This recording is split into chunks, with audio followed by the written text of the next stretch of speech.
Hey everyone, welcome to the Movie Throne podcast. I'm your host, the one and only King freaking Kansas. Actually, tired freaking King Kansas. Guys, I just watched probably one of the best games ever played in baseball. Talking about the World Series between the Blue Jays and the Dodgers. I'm a big Dodgers fan, but I was rooting for the hometown team, the underdogs, the Toronto Blue Jays, to pull off probably baseball magic, but it didn't go their way. Extra innings, they were champs in themselves, battling right till the end, losing in extra innings. It was heartbreaking, I can tell you right now.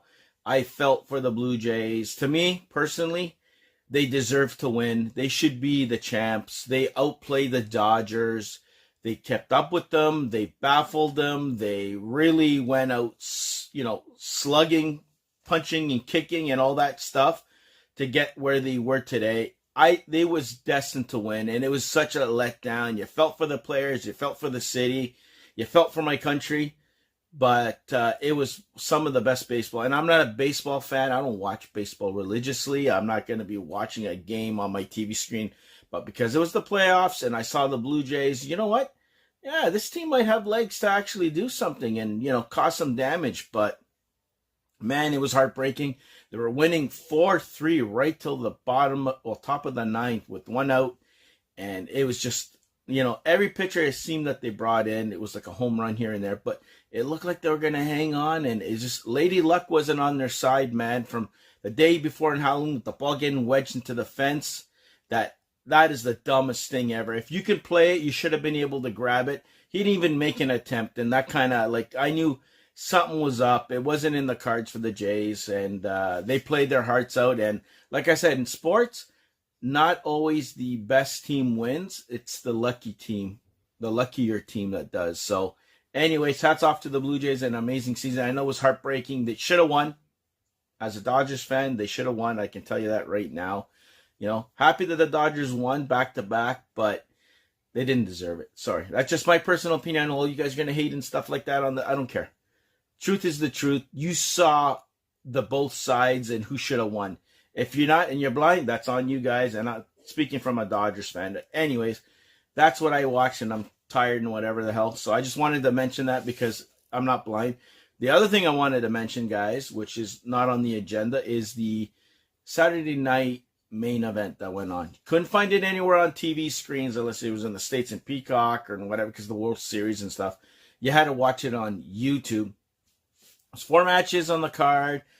It was an okay pay-per-view or whatever you want to call it. It was just lame and on levels. There was 4 matches. Let me see if I can go through the matches here. It's going to be spoiler. If you haven't seen it, that's your fault. But the first match was Cody Rhodes versus Drew McIntyre for the WWE Undisputed Title Championship, whatever. Cody hung on to his title, inadvertently gave Drew a DDT onto his title when the referee was kind of knocked down, but he wasn't knocked down, and he ended up stealing the win. 1-2-3, he kept his title, and that was pretty much it. The women's match, the Tiffany Stratton and Jade Cargill. It was a squash match, guys. I don't know why. And you know what? I don't see everything or in Jade Cargill. But they picked her. She ended up beating Tiffany Stratton. Not with ease, but you can kind of see that the previous matches before, there was more to it and more of a fight. This one, it was kind of like, okay, whatever. I know you wanted to give her the title and see where she goes. Not to say that Jade hasn't improved and whatever, because I never watched or followed Jade when she was in AEW, whatever. But to give her that push, whatever. But I can see them maybe setting down something down the road for someone else to show up and perhaps take the title from her and stop her, Whether it's Naomi when she comes back after a thing, which I don't know. It's going to be a long time for that. But either way, it was a change into the guard. The other one was the triple threat match, which was predictable as hell. Dominic versus Rusev versus, let me get his name, Penta. You knew with all the shenanigans going on in there that Dom was going to sneak one out and keep his title, and that's exactly what he did. He kept his title. I think it was the only one that didn't change hands officially. So he ended up winning, keeping his title. And then you go into the heavyweight title match. CM Punk versus Jey Uso. And the best in the world is best in the world for a reason. And I'm glad they followed through. CM Punk is the new world heavyweight champion. I was expecting maybe someone to come in and cause a little interference or something, or to kind of, hey, you might have won, but guess who's here?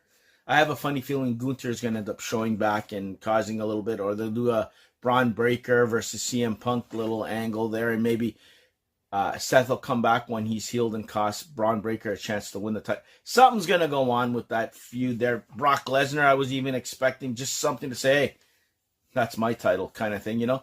But Punk won. I'm glad. Jey Uso, the crowd was so up against him, man. Like, I'm telling you, his time was when it was, and that's it. It's come and gone.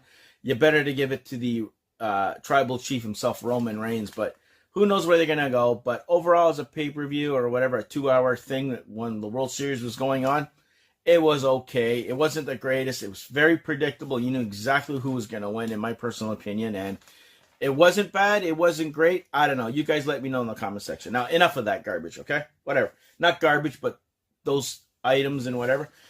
I wanted to discuss a few reviews before we get into the main topic. Okay, the main review, guys. You guys know, and you guys watched the last podcast.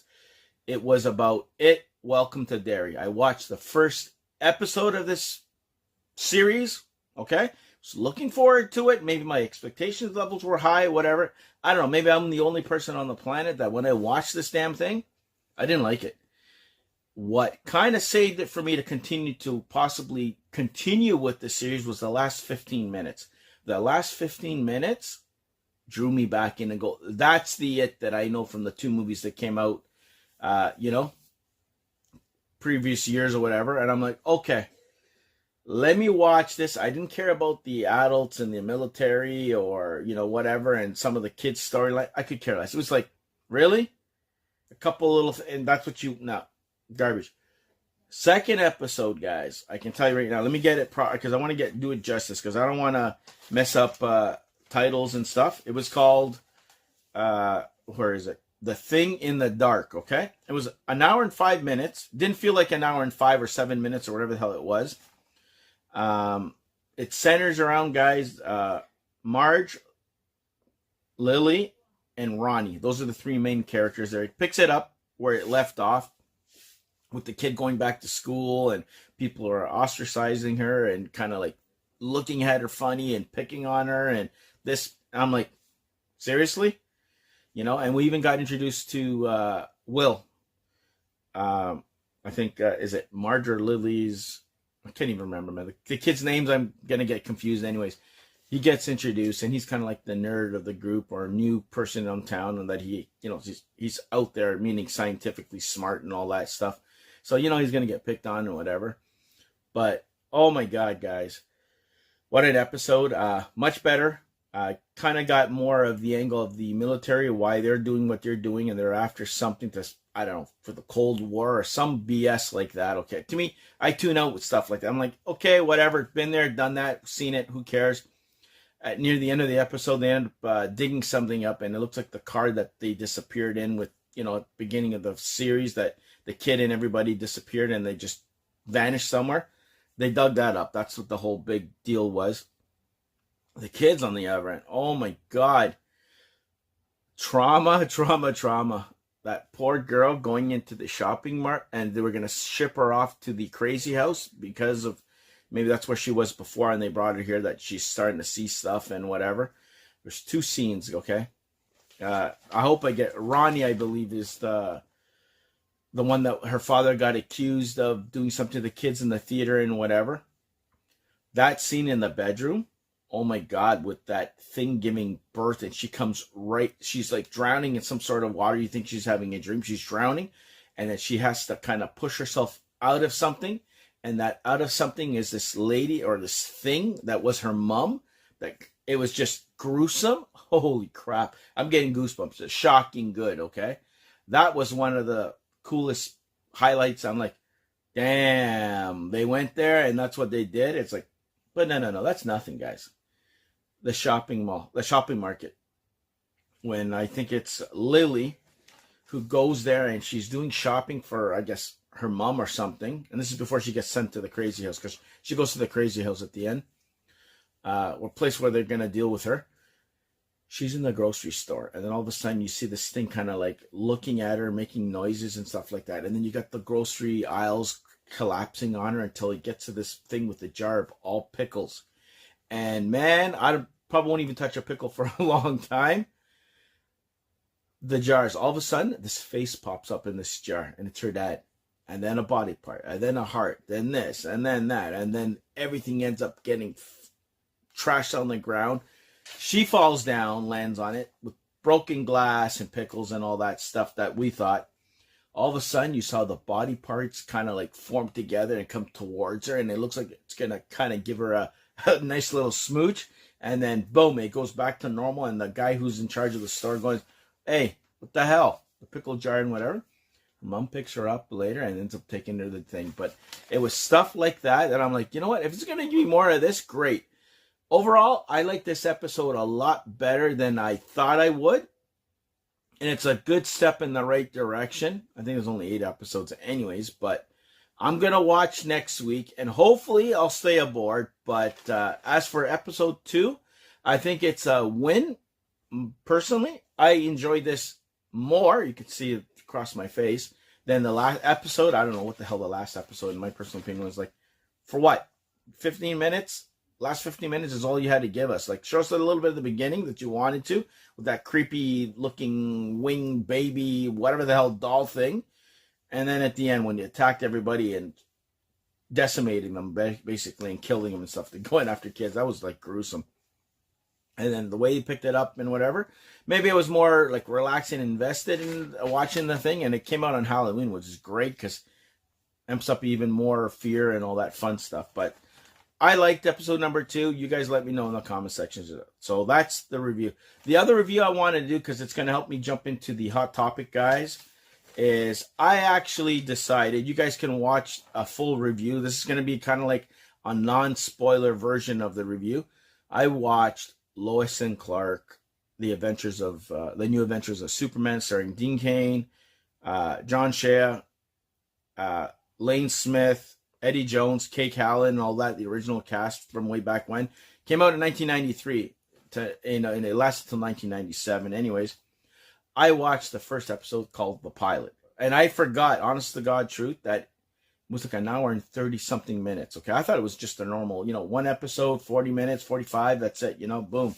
Because there's only 87 episodes of this thing, so I'll go, okay, I'm going to watch this thing, okay? So I watched the first episode. It was a good overall introduction to the characters, to Lois Lane, to Perry White, to Clark Kent, his parents, all the actors who are portraying him. Lex Luthor, even being the scumbag that he is, comes more in the second part than the first. But it was great. It reminded me of why I was so fascinated and why this was such a hit back in the day. And it was a comic book series, Superman. It was good. Terry Hatcher brings it every single time she's on screen. And I know you Desperate Housewives fans know her from there. I know her from this. She delivered. Even Dean Cain embodies Superman to the T. Like, before he even becomes Superman, because his mom makes his suit, by the way, in this one. And all the suits he tries on and stuff like that. It's cheesy, whatever, but not cheesy. And it holds up. It's pretty decent. I'm not going to say that it's completely, it looks like it's been shot 2-3 years now. It looks like it's been shot 10 years ago, but not to the point that it takes you out at all. A lot of guest appearances from what I remember down the road, but for what we got and the premises of introducing Superman to the world and that fascination between Lois with him and the, kind of like the developing feelings, that was great. Perry White being Perry White. Jamie Olsen in this thing is phenomenal as well, being Lois's sidekick kind of thing and being a little bit more involved than what I remember. And of course, you got Tracy Scoggins, Tat. Oh my God, I forgot how aggressive that woman and the actress who portrayed her in the series was. And my God, intimidating, and how she would throw herself on everybody, and Lois couldn't stand her. Like little dynamics like that, they really developed the series well. And honest to God, I thoroughly enjoyed it. It was good from beginning to end. An hour and 35 minutes felt like 15 minutes to the king because I relived my past basically through it. I went back and I'm like, damn, I got to watch the rest of this stuff. And I'm like, yeah, I'm glad I got it on Blu-ray for a good price. And it's hard to get. Like I was waiting for this thing to get released as a complete collection because I had the originals, and then to get them again cost you like an arm and leg. You're looking at $50, $60, $70 for one season. There's only 4, right? But got it for a good price, all in one, and on Blu-ray too. I didn't expect, but I got it on Blu-ray because I was worried of how this was going to age over time, and I didn't have to worry about that. Maybe it was the Blu-ray, that's why it still looked good to me. That could be it too, that enhanced the way it looked. The way it's shot, the way it's done, it's not too serious, but it is serious. But it's very emotional series overall. In the first episode, that's what I felt. I cared about what I was watching, and I wanted to see more. So there you go, guys. That's my official Season 1, Episode 1, the pilot of Lois and Clark, The New Adventures of Superman, starring Dean Cain and Terry Hatcher. Okay, speaking about Superman, this is why we're here, guys. I'm here to discuss this week's hot topic. Okay, King's watch a lot of TV shows, okay? Especially concerning one Superman. Someone, I think, as I watched the first episode, I don't know, was it my nephew or my aunt, somebody, or even one of the friends, it could even be in the Admiral, discussing, do you remember watching Lois and Clark? And I'm like, yeah, I remember going to my buddy's house, and I probably mentioned it on YouTube that I've gone over every Sunday, and we used to watch from 8 to 9, and we went bonkers. We ate it up like it was popcorn and pizza on the side with some Coke. Now Diet Coke. There's no Diet Coke. And we had original Coke because there was this new Coke going around. It's like, nah, none of that crap. Diet Coke. No. Coke and pizza. And in the worst case, chips and popcorn. That's what we did on a Sunday. We watched Lois and Clark. Okay? So it was brought to my attention, King. You watched and enjoyed pretty much almost all the Superman series, including the last one that they ended very early and it was just getting good, Superman and Lois. You know? You watched Smallville, you watched Superman and Lois, the last one that just ended maybe a year or so ago, and you watched Lois and Clark back in the day. What series would you say is the best from all of them? And I'm like, I never really thought of that, because for me personally, guys, every Superman TV show was in a different era of time or place in time. The world was a different place in all of them. Things were going down politically in the world. People were, dealing with stuff emotionally, money, this, that, whatever. The world's a different place. There's different issues to worry about. Recently we had COVID. Back then we might have had SARS, like things like that. And it was different climate politically and all that. Different presidents in the States not causing shit. The world wasn't at war with each other in most regions. They were going after Bin Laden, things like that, But I go, you know what? I'll see if I can honestly tackle it. I don't know if I'm going to be able to come up with a definitive whatever, because me personally, on a personal level, I liked every series, period. The only one that was kind of, if I had to say the weaker one, personally, was the last one we got. Because they weren't allowed to develop the last season of it as thoroughly as they wanted to, because it ended after 10 instead of the 20-something episodes. It was a 10-episode final season 4. That's it. Let's get rid of it kind of thing. The other ones were allowed to breathe. Smallville, on the other hand, me personally, 10 seasons of it, I think it went past what it should have. 2 seasons more than it should.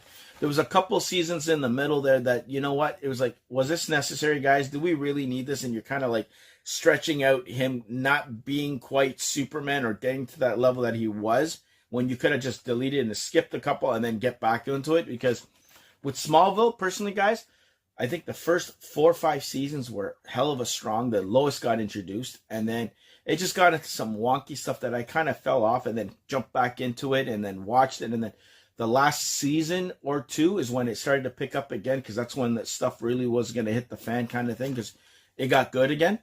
And that's where it happened. With Lois and Clark, I remember it being good from season 1 all the way season 4. It had its little campy things with the rats and the spraying and them acting like goofs during Christmas episodes and stuff like that. It had a lot of that and a lot of guests that were kind of cheesy. Mark Hamill was on there too. Like, I can go on with the guests, but I'm not going to get to, you can watch it for yourself because I don't want to ruin it. But with that series, I don't know if Terry Hatcher was going to have a kid in real life, and they never came back to it because of that, and then they end up canceling the season, and we never got that finale element to the season. It was still okay the way they ended things off. I'm not going to spoil it for you, but we wanted more. But the way it was okay send-off, but it wasn't the send-off that we were all waiting for or deserved in a sense. It ended too soon. Okay? With the Superman and Lois, same thing. It got good. They went bonkers. They brought Doomsday into it. You brought Lex Luthor into it. They were just going on levels. It was probably the best portrayal of Doomsday on a TV show, because even Smallville had Doomsday with the ambulance attendant, and I'm not going to even get there. But to see what they brought at the end of the finale, season 3, and how they carried it over for the next season, and Superman actually dying and then bringing him back, that's a spoiler. But where they were going and where they could have possibilities of going further would have been phenomenal. You know, even with the drama with the, one of the kids on the series who whatever done, whatever. It's crazy, The way I can break it down even further for you guys, is to help you guys decide, and I'll tell you how I kind of give you my order of who's the best and all that stuff. With Lois and Clark, it was an introduction of Superman in his early days getting to Metropolis. So we kind of like had a Superman kind of established, but not really established, but on their new journey kind of thing into adulthood. Smallville was a youngster in his hometown figuring out his powers so he can do good in the world while dealing with family drama, big world issues, and all this stuff on a smaller scale. But oftenly it was on a big scale because he still did stuff that was miraculous and kind of affected what was going on with the world. Superman and Lois, it was already well established. Superman, later in his life, he had a family, he had kids. That was the extra thing. You had Lois Lane's father there who kind of wanted to have something to do with his family, but not. And then drama there, and they were okay. You had the introduction of Steel and future storylines with the Bizarro, and like you throw all these crazy stuff there, and then Lex Luthor was hell-bent of getting back at Superman for putting him in jail with the shaved head. He was creepy, scary good, man. I'm telling you right now. But, oh my God. And the cast for all the shows, guys, phenomenal. It was good. So anyways, let me give you an idea, okay? For Lois and Clark, we got Terry Hatcher, who played Lois Lane. We got Dean Cain, who played Clark Kent. We have John Shea, who played Lex Luthor. And to that point, he was my Lex Luthor. He was good. I liked that Lex Luthor, okay? I wasn't too fond of the Christopher Reeve Superman ones. I watched, I think, the first or second one. And I wasn't too interested in. I was like, nah, I'm not watching this cheesy stuff, okay? Extra guys that we got was, like I said, Perry White was great in it. We call it Michael Landis. He played Jimmy. He was great. Kat, like I was telling you, his parents, awesome. Okay? That was from 1993 to 1997. 4 seasons on ABC, 87 episodes. Okay, guys? Smallville, on the other hand, we got Tom Welling, who played Clark. We have Erica Durance, who came later in the season. I think maybe season 3, I want to say 4, that got introduced as Lois because she came into town. Because Lana was the main one, played by Kristen Crook. That was a plus for me. Trust me, I was drawn to that screen like crazy. Lex Luthor was played by Michael Rosenbaum. Guys, John Shea was my Lex Luthor until he came along. He is Lex Luthor. He took that role, and oh my God, the Clark him relationship, and then the betrayal when you found out who he was and never told. Like, I'm telling you, it was bonkers. Okay, he did a hell of a job. Then you got Allison Mack. I don't care what she did in her personal life, but she played his best friend who kind of had a thing for him, but he was kind of stupid and whatever. She didn't know what's going on until later. You got Pete, Sam Jones, who played his buddy. He ended up leaving, but that was a great dynamic. Lana, Kristen Crook, his love interest that he fell over while his best friend was watching. That was excellent. And even that whole dynamic, wow, she acted the hell out of it. Lana was like, I'm telling you, Smallville, unreal. And then Lionel Luthor to introduce John Glover as Lex Luthor's father, and he was even worse guy. And you could see how Lex kind of later becomes who he becomes because of him. You got Annette O'Toole, who played his mother. You got John Snyder, come on, Dukes of Hazzard lore, playing his father. Phenomenal. That relationship between the two, and oh my God, heartbreaking later on, but I'll leave it at that. You got Laura Vandervoort, who played Kara, Supergirl. She was awesome when she came in. Justin Hartley, who played Oliver Queen. He was Oliver Queen before we got the Arrow season. And then Stephen Amell, that's Arrow. Anyways, I don't know who else can play him. But it was 10 seasons on the CW, 217 episodes, man. Wow. From 2001 to 2011. 2 years too long. But you know what? I'll take as much as I can get because I got that sucker over my shoulder. I got to go revisit that. But phenomenal. Different portrayals of kids and whatever. It was good. You had a bunch of teenagers, and for you to be riveted like we were week after week, it was the hottest shit ever. And even Tom Welling didn't really appreciate it until after, because now they're doing a podcast together, him and Michael Rosenbaum, and they're revisiting and they're remembering a lot and appreciating a lot, and they give a lot back to the fans, and we're grateful for that. But yeah, that was crazy. Then we got Superman and Lois from 2021 to 2024. It was 3 years. They kind of abbreviated 53 episodes only, guys, but the last 10 episodes were great. You got Tyler Hoechlin. I hope I can speak his name. He plays Clark Superman. You got Elizabeth Tulloch, who played Lois. She did a good job as Lois, yeah. And even Eric Durant's, the buff guys, phenomenal as well. I forgot to mention her. You have Alex Garfin. He played Jordan Kent, one of the boys. And you had Michael Bishop / Jordan Esses. He played Jonathan Kent. They kind of switched them the last season or so. Who knows what issues. You had, oh my God, I hope I get his name. Is it Wiley Parks? I don't know. Taylor Buck. He played John Henry Irons. He plays the Steel version, okay? Comes from the future. It was pretty cool. Emmanuelle Shrieky, guys. Yes, you heard me right. She played Lana, older, with kids. Indy Navarrete plays Sarah, her daughter, one of the love interests of the kids. I'm telling you, she did a good job. Eric Valdez, who plays Kyle, her husband, they kind of separated, issues and shit. I'm telling you, they had serious family issues, man. I'm telling you, it was bonkers. Drinking problems and cheating and all that, whatever. Dylan Walsh, he played the general, Lois Lane's thing. Sophia Hasmick played Chrissy, this reporter, newspaper person there that Lois gets and, goes and joins, and they have run a newspaper in Smallville. You got Michael Kudlitz, guys. Holy smokes. His portrayal of Lex Luthor, creepy, scary, good. He acted the hell out of it. He portrayed Lex Luthor how Lex Luthor should have been when he came out of prison. Wrongfully put there against his will, pissed off and hell-bent on revenge and didn't want to stop. He went all out and he went after him. I'm telling you, he was relentless. He did such an amazing job. Phenomenal. And that's the thing, guys, with all these characters and stuff, every iteration in every series of, say, Clark, Lois, and Lex were different in their own ways. That's why when people tell me which was the best TV series overall for Superman, it's very hard to determine that, because it depends if you wanted a fun-loving, going kind of funny, campy series like Lois and Clark, you would say their actors were.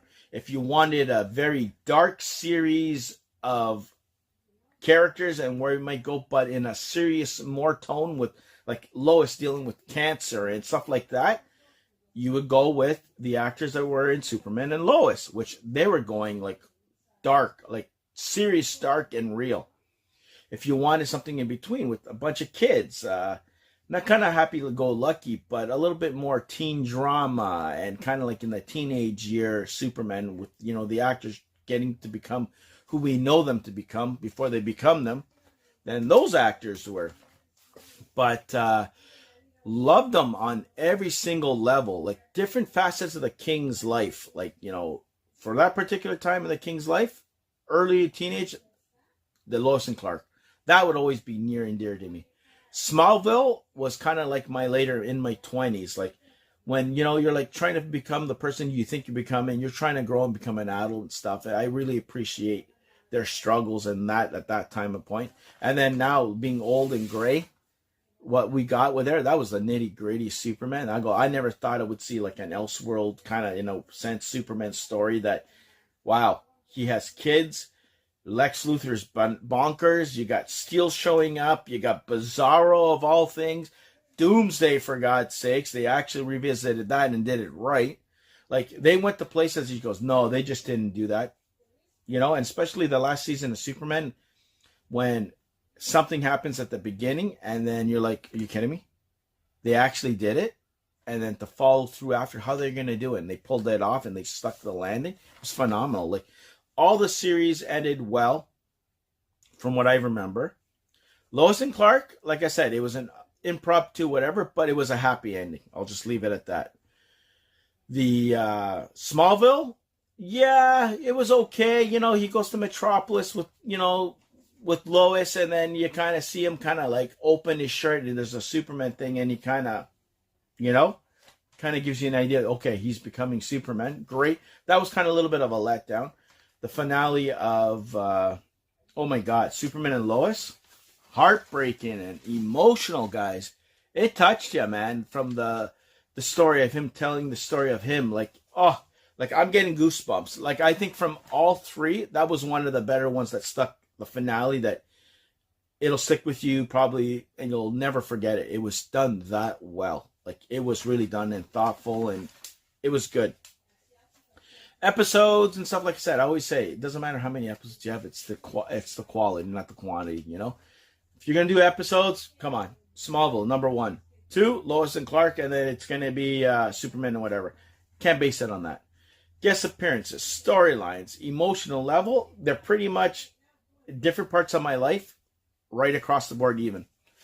But the most packaged series that if I had to say, guys, if I had to put the bow and the first place prize on any of those 3 Superman series, man, it's going to have to be Smallville. Like, Smallville will have to take the cake. So, yeah, I'm going to have to pick Smallville by a little bit over Lois and Clark, even though Superman and Lois deserves to be in the, you know, equation and stuff. But, yeah, if I have to pick 1, 2, and 3, it'll be Smallville, Lois and Clark, then New Adventures of Superman, and then, of course, Superman and Lois. And none is really better or worse or blows the other ones out of the park. Different facets, different versions of the characters that we all know from DC and all that stuff. But, yeah, Smallville is my declared winner. So, I don't know. You guys let me know, you know, based on what I told you and why I came to that conclusion and whatever. And it was a hard one, trust me, because I was flip-flopping between Lois and Clark and that, because I just watched the first episode there. And I haven't seen Smallville in about probably 5 years, honest to God truth. Not one episode or anything. Yeah, that's my personal conclusion. It's not saying that it's the best, definitive, whatever. But if I had to put the bow and the first place prize, little tag or whatever you want to call it, on any of the series, it'll have to be Smallville. So Smallville, Lois and Clark, and Superman and Lois. So there you go, guys. That's this week's podcast episode of the Movie Throne. I hope you enjoyed this week's hot topic. There's going to be another cool hot topic coming up. And then, guys, I'm going to quickly clear this up there. I don't know confusion. I recently did a Mission Impossible Blu-ray 4K unboxing. And in that video, I said that in a couple of weeks or so, you'll be getting the digital code. So not this upcoming week, but I think it's November 16th. That's the week that we're going to be tackling, well, I'm going to be tackling Mission Impossible as a whole and watching Final Reckoning, because I haven't seen that. There's going to be the review for that, and I'm going to discuss whether Final Reckoning was the final reckoning for the series that was starring Tom Cruise. Was it the last one? Do I think it's going to be the last one? Should it be the last one? And did it stick? Did it miss the landing? Whatever. Either way, during that podcast episode in 2 weeks' time, November 16th, I will have that free digital download code, one only available, because that's what comes with the stupid Blu-ray 4K thing that I got. It'll pop up on the screen like it always does, and whoever sees it, you're welcome. It's yours. That's how it's going to go. So anytime of that episode, probably during the hot topic portion. That's what I'm going to tend to do it there. It's going to pop up on the screen for a couple of seconds. Copy the code, get it. It's yours. You're welcome. So it'll be 3 weeks for that, 2 weeks for that from this week. So November 16 will be that. Next week will be something totally different. I think because of Mission Impossible, I'm going to be doing something that's kind of like spy related. That's a big hint. So tune in next week. You're going to get a thing there for the podcast and do that. So until next time, guys, the King's out of here. Enjoy your Sunday. Heartbreaking in many ways, thrilling, some of the best stuff you have probably seen, some of the stuff you haven't seen. But either way, I highly recommend you check out any of these Superman TV series that I've mentioned in this podcast episode. Watch them. Go in the comment sections. Tell the King who's your favorite, whatever. There's no right and wrong. It's personal preference, guys, at the end of the day, you know. And that includes anything I speak on this channel. It's my personal preference, my opinion. I'm entitled to my own opinion, just like you are yours. And mine's not right, you're not right, and it's vice versa. No one's right or no one's wrong. It's what you personally believe. And if you agree with me, great. If you don't, still cool. It doesn't matter to the King. Either way, King's out of here. I rambled long enough. Go enjoy your Sunday. I'm going to watch some football and take it easy there. So until next time, be the hell good. Stay off the King's throne. And I'll see you guys where? Right here on YouTube land. Take it easy. See you guys soon.